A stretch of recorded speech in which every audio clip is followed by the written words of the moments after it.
अध्याय 17 श्रद्धा के विभाग।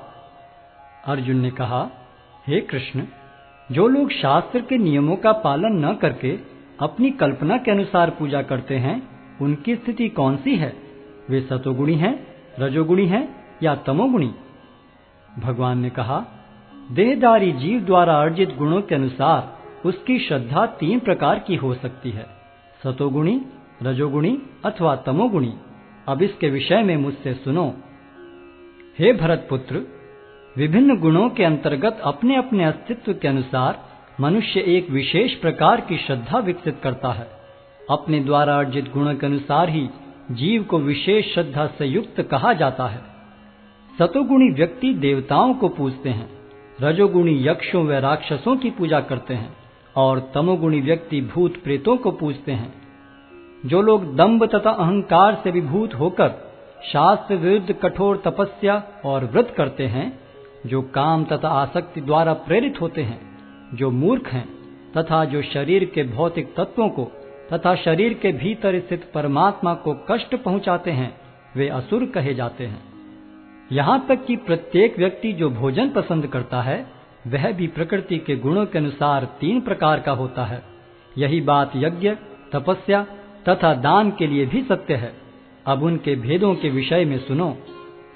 जो भोजन सात्विक व्यक्तियों को प्रिय होता है, वह आयु बढ़ाने वाला, जीवन को शुद्ध करने वाला तथा बल, स्वास्थ्य, सुख तथा तृप्ति प्रदान करने वाला होता है। अत्यधिक तिक्त, खट्टे, नमकीन, गरम, चटपटे, शुष्क तथा जलन उत्पन्न करने वाले भोजन रजोगुणी व्यक्तियों को प्रिय होते हैं। ऐसे भोजन दुख, शोक तथा रोग उत्पन्न करने वाले हैं। खाने से 3 घंटे पूर्व पकाया गया, स्वादहीन, वियोजित एवं सड़ा, झूठा तथा अस्पृश्य वस्तुओं से युक्त भोजन उन लोगों को प्रिय होता है जो तामसी होते हैं।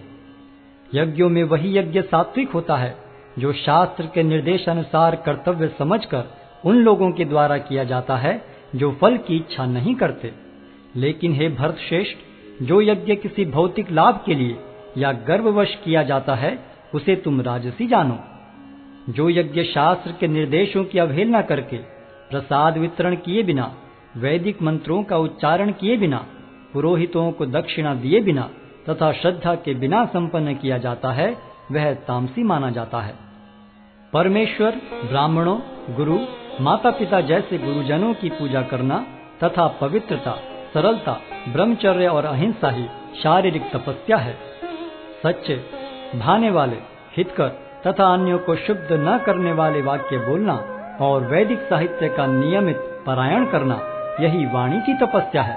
तथा संतोष, सरलता, गंभीरता, आत्मसंयम एवं जीवन की शुद्धि, ये मन की तपस्याएं हैं। भौतिक लाभ की इच्छा न करने वाले तथा केवल परमेश्वर में प्रवृत्त मनुष्य द्वारा दिव्य श्रद्धा से संपन्न यह 3 प्रकार की तपस्या सात्विक तपस्या कहलाती है। जो तपस्या दंभ पूर्वक तथा सम्मान, सत्कार एवं पूजा कराने के लिए संपन्न की जाती है, वह राजसी कहलाती है। यह न तो स्थायी होती है, न शाश्वत।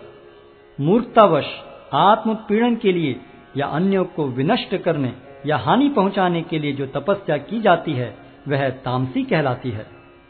जो दान कर्तव्य समझकर किसी प्रत्युपकार की आशा के बिना समुचित काल तथा स्थान में और योग्य व्यक्ति को दिया जाता है, वह सात्विक माना जाता है। किंतु जो दान प्रत्युपकार की भावना से या कर्म फल की इच्छा से या अनिच्छा पूर्वक किया जाता है, वह रजोगुणी कहलाता है।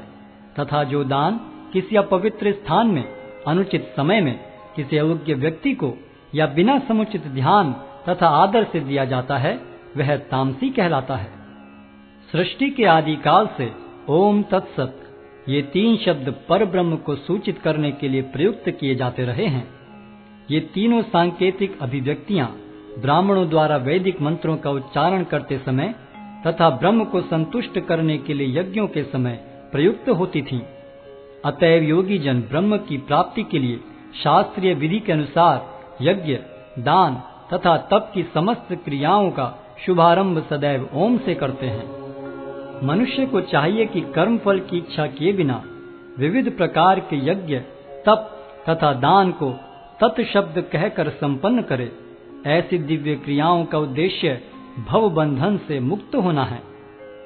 परम सत्य भक्ति में यज्ञ का लक्ष्य है और उसे सत शब्द से अभिहित किया जाता है। हे प्रथापुत्र, ऐसे यज्ञ का संपन्न करता भी सत कहलाता है। जिस प्रकार यज्ञ, तप तथा दान के सारे कर्म भी जो परम पुरुष को प्रसन्न करने के लिए संपन्न किए जाते हैं, सत हैं। हे पार्थ, श्रद्धा के बिना यज्ञ, दान या तप के रूप में जो भी किया जाता है वह नश्वर है, वह असत कहलाता है और इस जन्म तथा अगले जन्म दोनों में ही व्यर्थ जाता है।